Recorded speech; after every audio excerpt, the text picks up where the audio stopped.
Hello there everyone, welcome to the channel if you're new, welcome back if you aren't, I'm EDJ, and we are continuing with the second part of Napoleon's Marshals, at least according to the playlist, which is now Bernadotte, Oero, I'm not gonna try it, Mortier, and Marmont. So, yeah, I know I've kind of been joking a lot, kind of picking on Bernadotte, oh, traitor, oh, my least favorite marshal. Oh, he is my least favorite marshal. But, I don't really consider him a traitor per se, because, I believe when Bernadotte became Karl von, I'm not gonna try because I can't remember the last name, but, yeah, when Bernadotte became, the king of Sweden, let me see, sorry.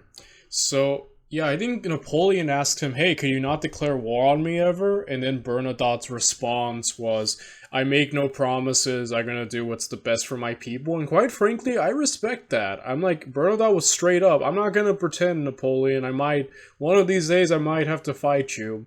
Especially if you invade Swedish Pomerania. But, yeah, at the end he did what any good leader does, and he put his people over any, past loyalty he may have had towards Napoleon. And like I said, I came into the series a little bit negative towards Bernadotte, but quite frankly, I consider, I wouldn't call him a traitor.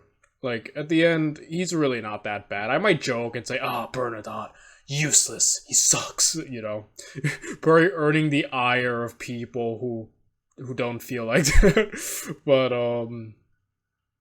he's still my least favorite marshal. I didn't like, him not helping out Davout, though probably communication errors and,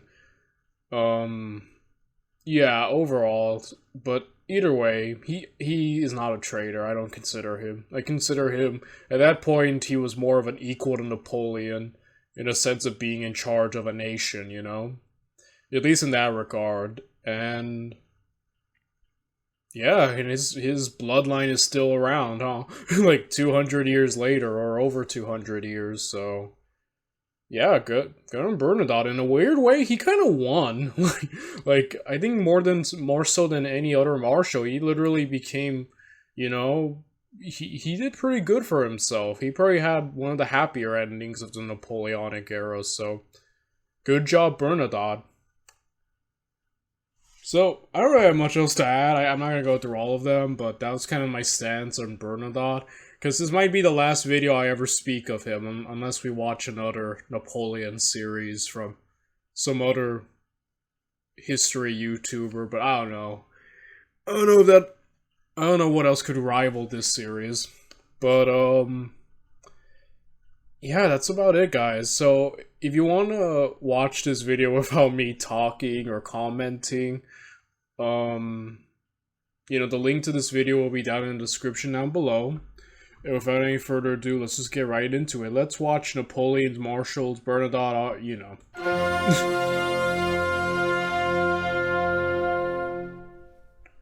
Terror belli, decus pacis. Terror in war, ornament in peace. The words inscribed on every French marshal's baton.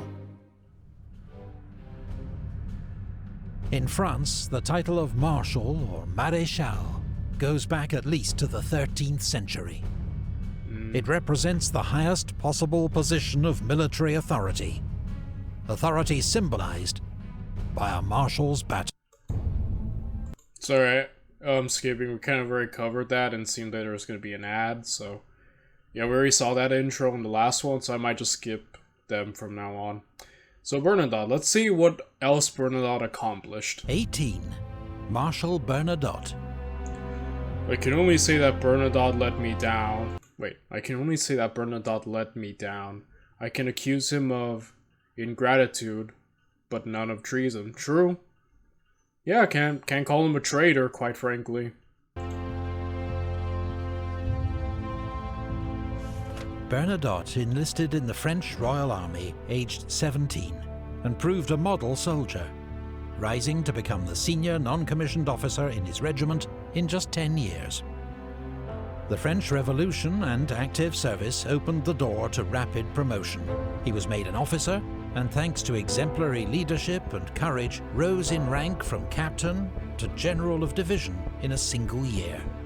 Not even Napoleon rose through the ranks as quickly. Dang. He particularly distinguished himself at Fleurus, leading an attack that helped secure Jourdan's famous victory. As a professional soldier and ex-sergeant major, Bernadotte insisted on the highest standards of discipline and conduct from his men. He even fought a duel with his own chief of staff, whom he accused of taking a bribe. In 1797, Bernadotte was transferred to Italy, where he served under Napoleon's command for the first time. By this stage, both men had brilliant reputations, but despite a good first meeting, a clash of styles and jealous rivalry soon emerged between them. What's more, Bernadotte had immediately got on the wrong side of the future Marshal Mortier, Napoleon's chief of staff, by arresting one of his friends for insubordination. In 1798, Bernadotte married Napoleon's ex-fiancée, Désirée Clary. I'm pretty sure there's a movie about that. Desiree? Yeah, I think Marlon Brando portrays Napoleon. I think. Her sister Julie was married to Napoleon's brother, Joseph, meaning Bernadotte was now family.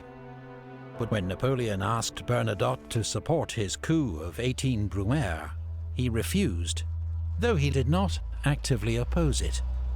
Napoleon suspected Bernadotte of conspiring against him, but the Clary sisters helped to keep the peace. Man, Bernadotte seems to be rubbing everyone the wrong way, huh? Oh man, yeah. So far from him getting, he seems like the Fred no one likes. But, yeah, man.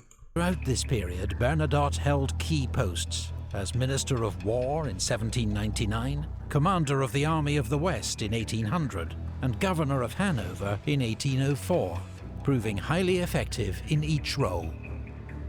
That year, Napoleon made Bernadotte a Marshal, and he commanded First Corps at the Battle of Austerlitz, playing a relatively minor part in the Emperor's great victory. Nevertheless, he was rewarded with the title Prince of Pontecorvo. But his relationship with Napoleon remained difficult. In 1806, as Napoleon took on Prussia, Bernadotte was blamed for failing to support Marshal Davout at the Battle of Auerstedt, and was nearly court-martialed. Though Bernadotte partly redeemed himself with a vigorous pursuit of the beaten Prussians. The next year... Yeah, I think I had read that apparently Davout wanted to duel Bernadotte, or something like that. Or, I'm not sure how accurate that is, but that's hilarious. Napoleon probably kept that from happening, obviously. He can't have his marshals murdering each other. But, man, I wonder how that would have happened. I don't know if that would have benefited Napoleon, because someone else who didn't know Napoleon probably would have taken the Swedish throne and still would have fought Napoleon, so... Yeah, either way. Missed the Battle of Eylau after his orders were intercepted by the Russians, and a gunshot wound to the neck meant he also missed the Battle of Friedland, with command of First Corps passing to General Victor. When war resumed with Austria in 1809, Bernadotte was given command of the 9th Saxon Corps. On the evening of the first day at the gigantic Battle of Wagram, his troops were in heavy fighting with the Austrians. But dressed in white, like the Austrians, they came under devastating friendly fire, panicked and routed. The next morning, Bernadotte pulled his men back without orders, and when they later retreated again, he and the Emperor exchanged sharp words on the battlefield. Bernadotte then issued a proclamation to the Saxons praising their conduct and outraging Napoleon. Freaking Bernadotte, man. He comes across as like a hard to work with person, but yeah. I guess if the Davout story of him wanting to duel him is true, then yeah, Bernadotte, it's amazing he got as far as he did, because he seems to just be angering everyone, you know? And yeah, it seems to be, like, Yeah, he seems a little hard to work with, like that one friend you don't like, but is still a friend, you know? I know, because I've been that friend to so many people. But,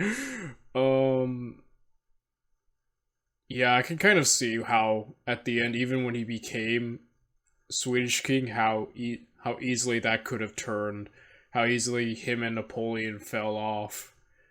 But about that whole pulling out in that battle, with the Saxons, like I said during that video, I don't really blame him, because, like, the Saxons were fired upon by friendly fire and were kind of, like, mauled. So him pulling out, granted, like I said, without Napoleon's orders is but at the end, I can definitely see where he's coming from, you know? Bernadotte was sent in semi-disgrace to the Dutch coast to oversee the defeat of a major British landing at Walcheren.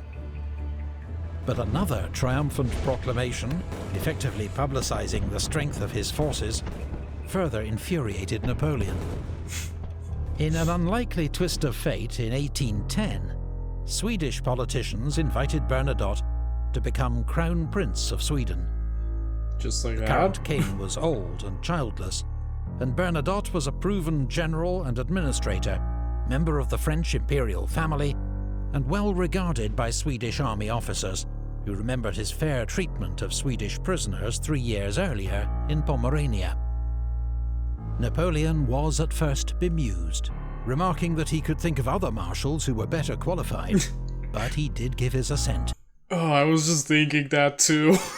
I was thinking, like, man, what if, like, Murat, or, like, well, no, Murat's king of Naples, or, like, yeah, what if literally anyone else except Bernadotte had become the crown prince of Sweden? Like, I wonder if that would have been different. Like, yeah, I wonder, like, if they would have eventually turned on Napoleon as well. I guess it depends on the Marshal, huh? Like, I guess with Davout, who I know was beyond loyal, or Ney, or, you know, like, I don't imagine them, even if Napoleon had invaded Swedish Pomerania, I don't imagine them being, like, resentful towards Napoleon and declaring war as Bernadotte did. But yeah, Bernadotte might just be the luckiest marshal, like I said. Like, you know, he just happens to become a king, and, you know, happens to be on the winning side against Napoleon, and just happens to have a dynasty that is still going on strong to this day.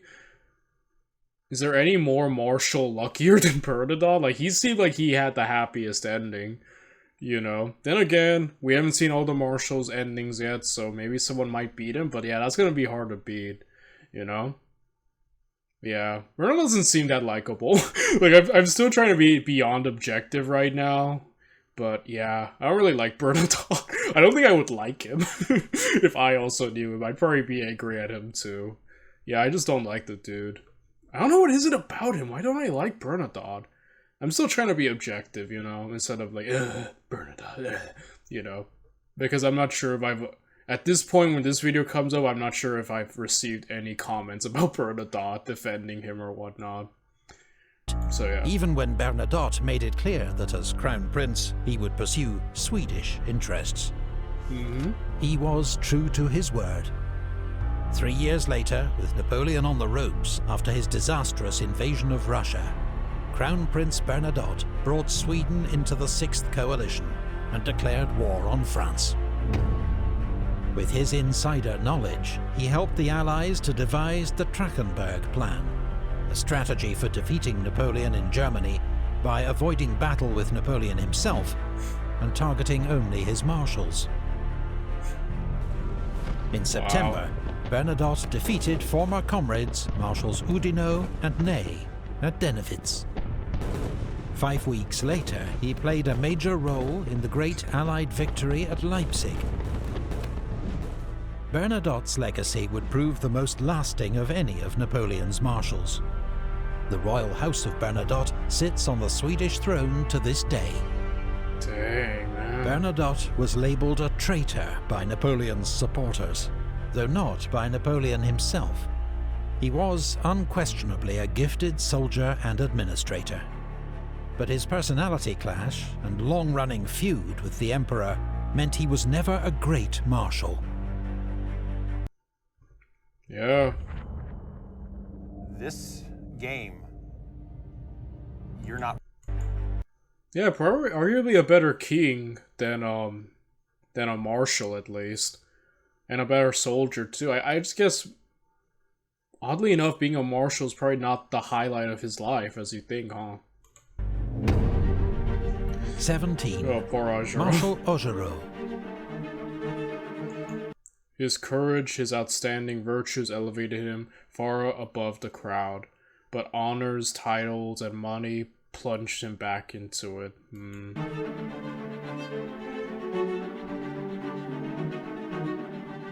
Oero had, by his own account, an eventful younger life, serving at various times with the French, Russian and Prussian armies, deserting or being kicked out of all three in dubious circumstances.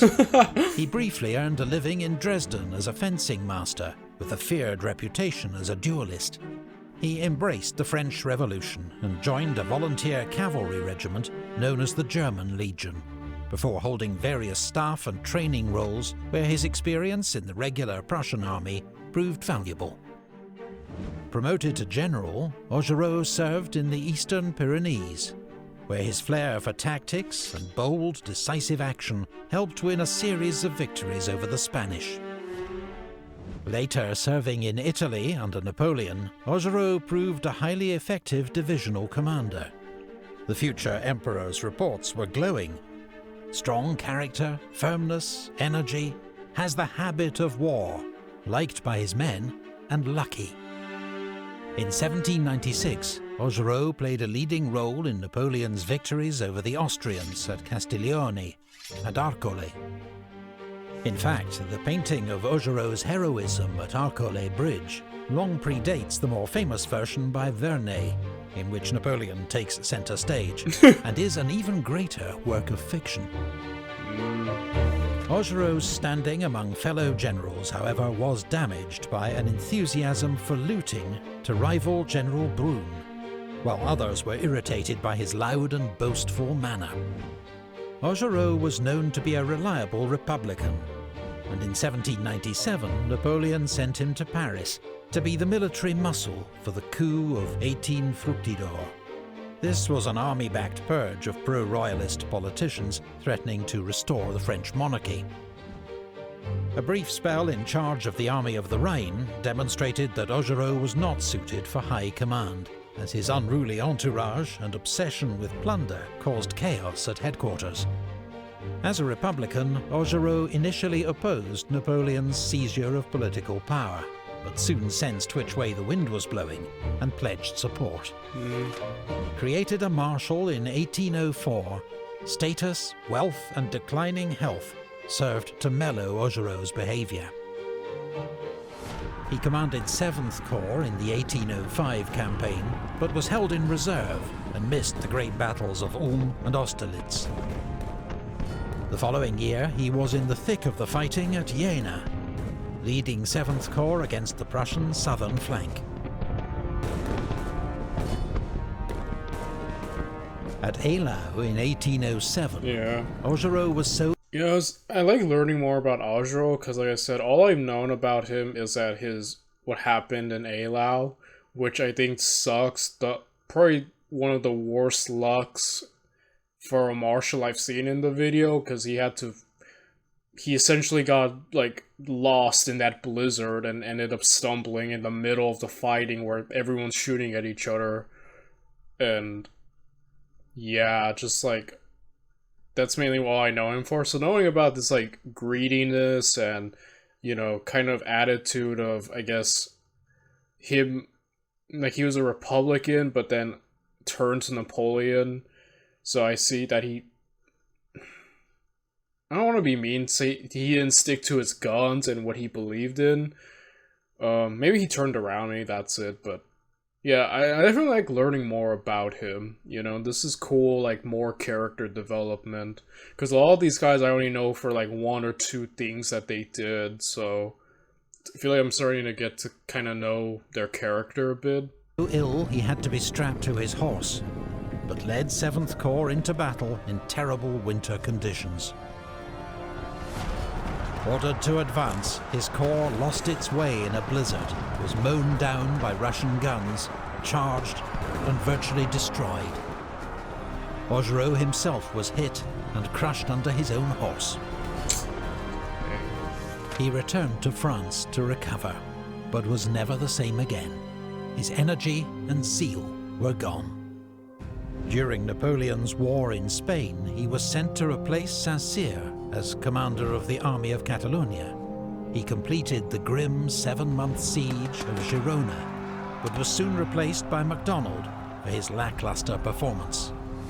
In 1812, Oero commanded depots and reinforcements in the rear, as the Grande Armée marched to its destruction in Russia. However, at Leipzig he was briefly back to his best, inspiring his small corps of conscripts to fight for several key villages in the south in the face of relentless Austrian attack. In 1814, Napoleon gave Oero command of the Army of the Rhone, but he surrendered Lyon without a fight, and on news of Napoleon's abdication, denounced his former emperor as a man who, having sacrificed millions of victims to his cruel ambitions, has not known how to die like a soldier. Yeah, that's what I mean. Like, I was kind of struck a bit on how, you know, he opposed Napoleon's rise, but seeing what the wind blows, alright, you know, I'm pro-Napoleon, and out this, yeah, kind of like a snakish thing. Yeah, it's definitely interesting to learn about, you know, these things. Bernadotte's not likable. I feel a little happier because I didn't like him. I still don't like him, but apparently not a lot of people did. At least among the Marshals and stuff. Yeah, Oero is definitely interesting. Like I said, I don't know what I imagined him like. I imagined him kind of like a grizzled yet kind of like loyal older dude, but yeah, this definitely has changed my perspective on him, and I really appreciate learning this. This is really interesting. Yeah, there's some very few like Nair, you know, who'll just die loyal to their, you know, Napoleon and whatnot. When Napoleon returned from exile in 1815, Oero proclaimed his loyalty once more, but the emperor was not interested. Oero was stripped of his baton and died the next year. Dang. 16. Marshal Lefebvre.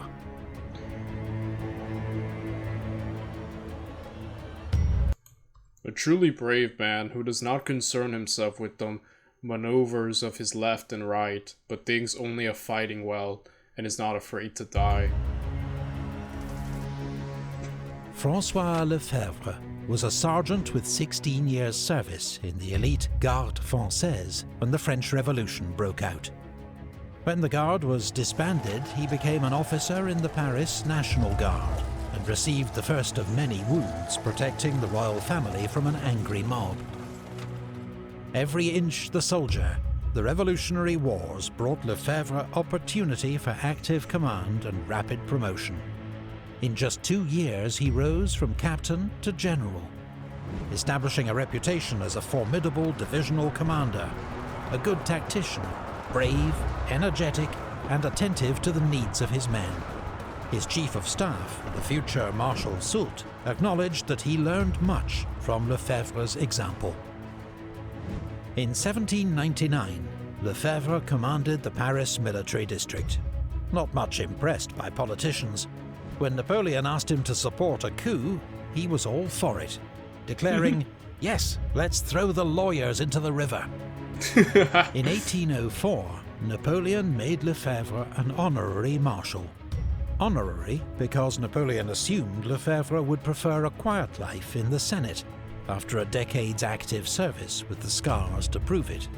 But he'd underestimated Lefebvre, who pleaded for a frontline role. So the Emperor gave him command of the Imperial Guard Infantry for the Jena campaign. The next year, Lefebvre commanded the siege of Danzig, inspiring the troops of 10th Corps by leading one counterattack in person.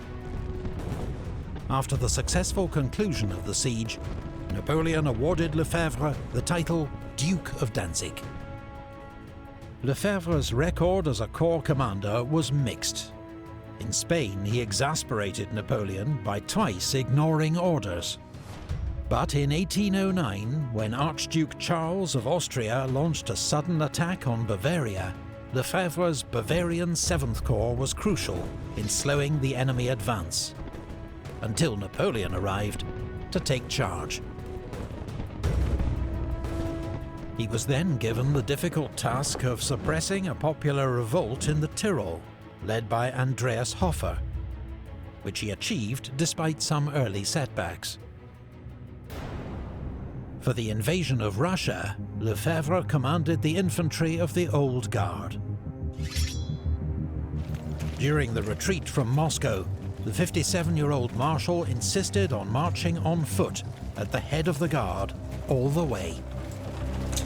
That is awesome. I love that leadership style, you know, like there's something so cool about like leaders who are just there with their men, you know, who could afford the more luxuries, but they're just there getting their hands dirty, as to say, you know, walking with their men, eating with their men, like sleeping with their men. Like I think of Alexander the Great, and when he was talking during the mutiny, and like how he had taken not much more than the average soldier, how he had stayed watch to keep the army, you know, he would take night watch. Just like there's just something about that leadership style that they don't have to do that, but they just do it. Like I don't know, that there's just something so inspiring about that, and inspires so much like genuine devotion in soldiers, you know, and probably greater appreciation towards, yeah, someone who doesn't have to do it, but just does it. At the end of the retreat, he was devastated to learn that his son, a 27-year-old general, was among nearly 100,000 men who had not survived the march. He had been Lefebvre's last surviving child, of 14. 14? After a year recovering from exhaustion and grief, Oh my goodness. Oh my goodness. Lefebvre returned to lead the Old Guard one last time in the defense of France, and was in heavy fighting at Montmirail and Montereau. But in April 1814, he was one of the marshals who confronted Napoleon with the reality of his position and forced him to abdicate. Lefebvre and his wife, an ex-washerwoman turned duchess, were famous for their lack of airs and graces, for honest, blunt speech, and for always helping out old comrades. When a friend commented on Lefebvre's wealth and titles, the Marshal invited him into the courtyard. "I'll have 10 shots at you with a musket at 30 paces, he told him. "If I miss, the whole estate is yours." Oh, When the friend declined, Lefebvre added, "I had 1,000 bullets fired at me from closer before I got all this." Dude, Lefebvre, man. Respect. Man, I love this series because I'm really coming to like respect and really like a lot of these marshals even more now, you know? Lefebvre was too exhausted to take an active role in the Waterloo campaign, though he accepted a role as a senator under Napoleon, which led to a brief period in disgrace when the Bourbons returned. His rank and honours were restored to him a year before his death, in 1820. Concentrate fire on the designated target. Torpedoes, direct front. 15. Marshal Mortier.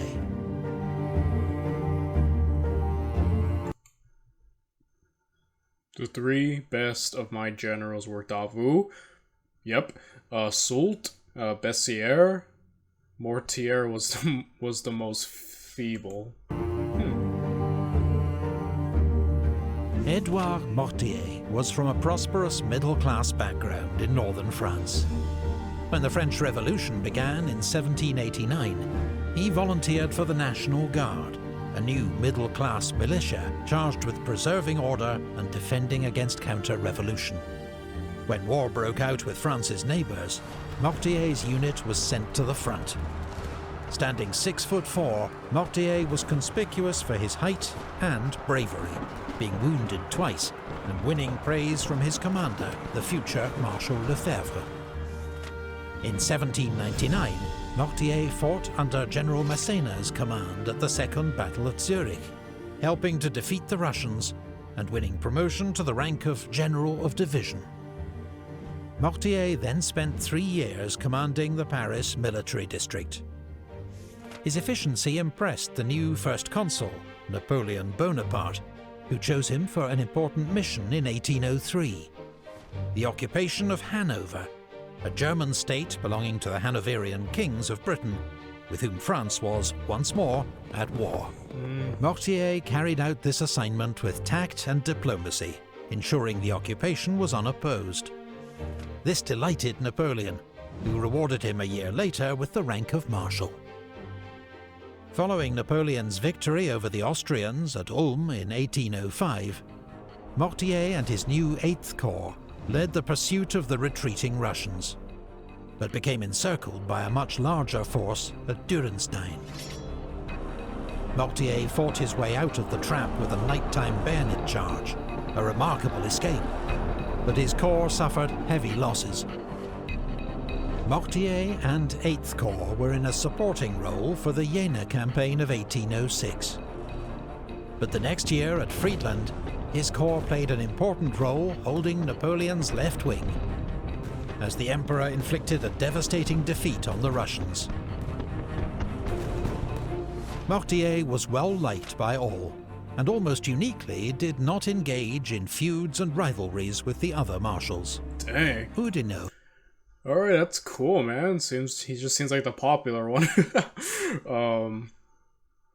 Yeah, that's cool. Was a particular friend. In East Prussia, their party trick was to snuff out the candles with pistol shots. They always paid generous compensation for damage caused. In 1808, Mortier joined Napoleon for the invasion of Spain and commanded 5th Corps at the brutal siege of Zaragoza. He then helped win a series of victories over Spanish forces, including the crushing victory at Ocaña, operating alongside another friend, Marshal Soult. Mortier was recalled to France to organize and train the Young Guard, a new junior unit of the Imperial Guard, made up of the best conscripts from each year's intake. Mortier led the Young Guard in Russia in 1812, but was powerless to prevent the Corps' destruction on that campaign. First through exhaustion and disease on the march to Moscow, then on the retreat, where his surviving troops were effectively sacrificed to hold open the road at Krasny and allow the army's escape. Yeah, I remember that. Mortier continued to command the Young Guard during Napoleon's campaigns in Germany and France, and was never far from the action. At Lutzen, he was trapped under his wounded horse, was in heavy fighting at Leipzig, and had his hat shot through outside Paris. If he had been any taller, right? In 1814, the final defense of the French capital fell to troops under Mortier and Marmont, with support from Marshal Moncey's National Guard. Mortier told his men, "We have not enough troops to resist their large armies for long, but today, more than ever before, we are fighting for our honor." When Napoleon returned from exile in 1815, he wanted Mortier to resume his customary role at the head of the Young Guard, but a severe attack of sciatica prevented him joining the Emperor at Waterloo. Napoleon never regarded Mortier as suitable for major independent command, but his loyalty and conduct were always beyond reproach. He went on to serve the restored monarchy as ambassador to Russia and briefly Minister for War. In 1835, he was riding beside King Louis-Philippe in a public parade when an assassin opened fire with a homemade multi-barreled gun. The king received a minor wound, but Marshal Mortier and 17 others were killed. Oh, dang. 14. Well, that sucks.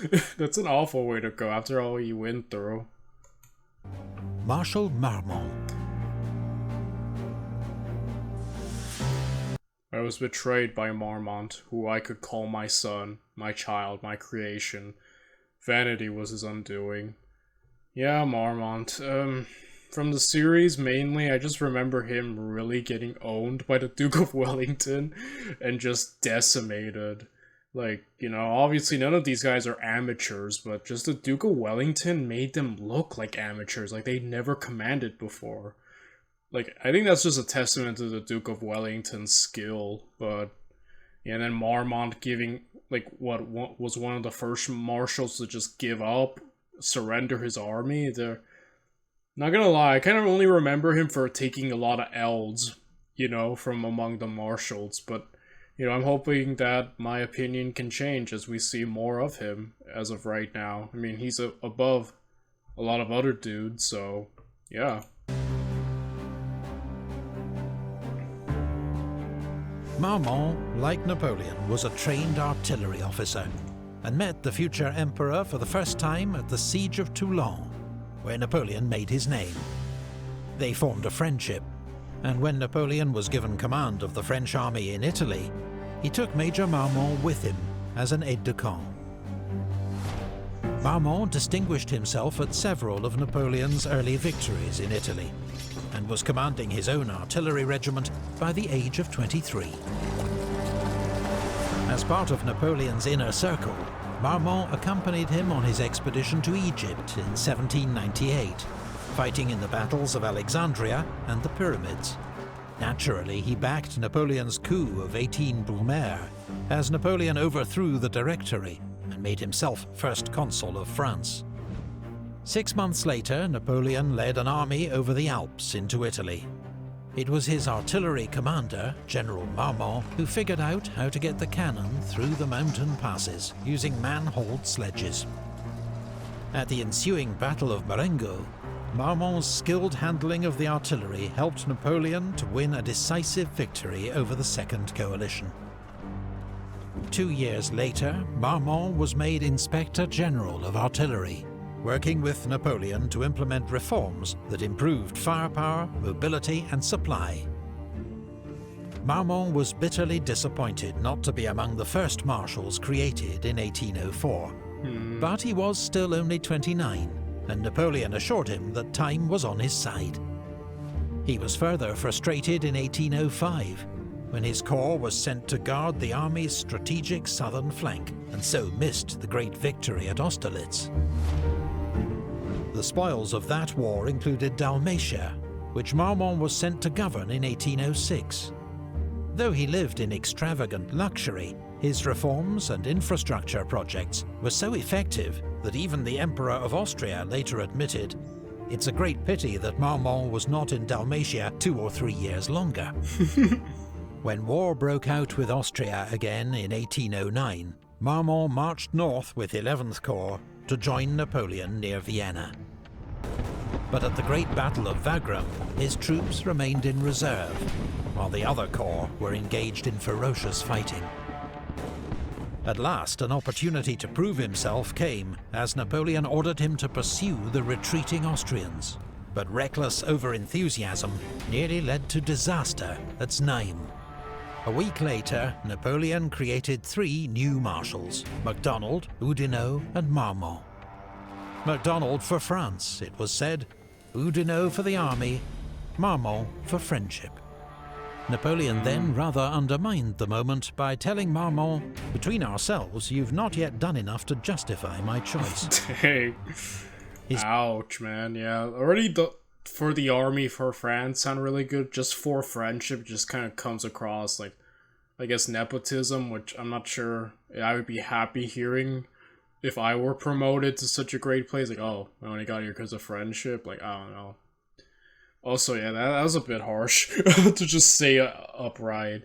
I'm starting to see that a lot of these things are starting to get to probably Marmont, and probably what led to him later being like, what, one of the first, or the first to just surrender his entire corps. It's like, yeah, I'm starting to see and kind of understand where he's coming from, you know? His big chance came in 1811, when he was sent to Spain to replace Marshal Massena. But after a promising start, and some bold manoeuvring against the British on the Douro River, he stumbled into disaster at Salamanca. Marmont himself was an early casualty of the battle, badly wounded by a shell burst and carried from the field, as Wellington routed his army. Never underestimate the power of kindness, but of course, not. After convalescing in France, Marmont was back with the Grande Armée in 1813, as Napoleon battled to save his empire. He commanded 6th Corps throughout the campaign in Germany, fighting at Lützen, Bautzen and Dresden. At Leipzig, he held the northern sector with skill and determination, making Blücher's Prussians pay a high price for the village of Möckern. Marmont played an important role in Napoleon's 1814 defence of France, shadowing Blücher's movements along the Marne River and guarding the road to Paris. But by now he was showing signs of exhaustion and disillusion. At the Battle of Laon, he allowed his corps to be surprised by the enemy, with heavy loss. Napoleon's stinging criticism may have been the moment that ended Marmont's loyalty. He was the senior marshal in Paris when the Allies attacked on the 30th of March. After a day's fighting and facing inevitable defeat, he negotiated the city's surrender. 5 days later, with Napoleon at Fontainebleau still planning to march on Paris, Marmont marched his corps over to the Allied lines and surrendered.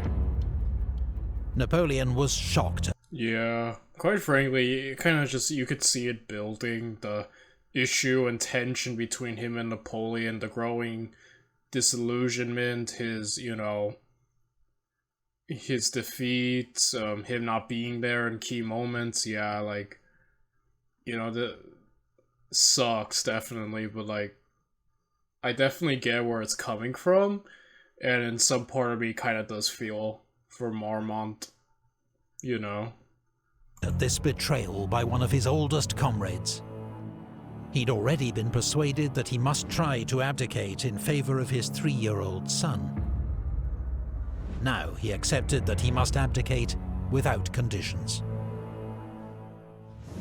Whether Marmont acted to save lives, out of self-interest or spite, or a combination of all three, remains the subject of heated debate. We do know that he was well rewarded by the restored Bourbon king, and never forgiven by Bonaparte loyalists. As military commander of Paris in 1830, Marmont could not prevent the next revolution, and had to flee France.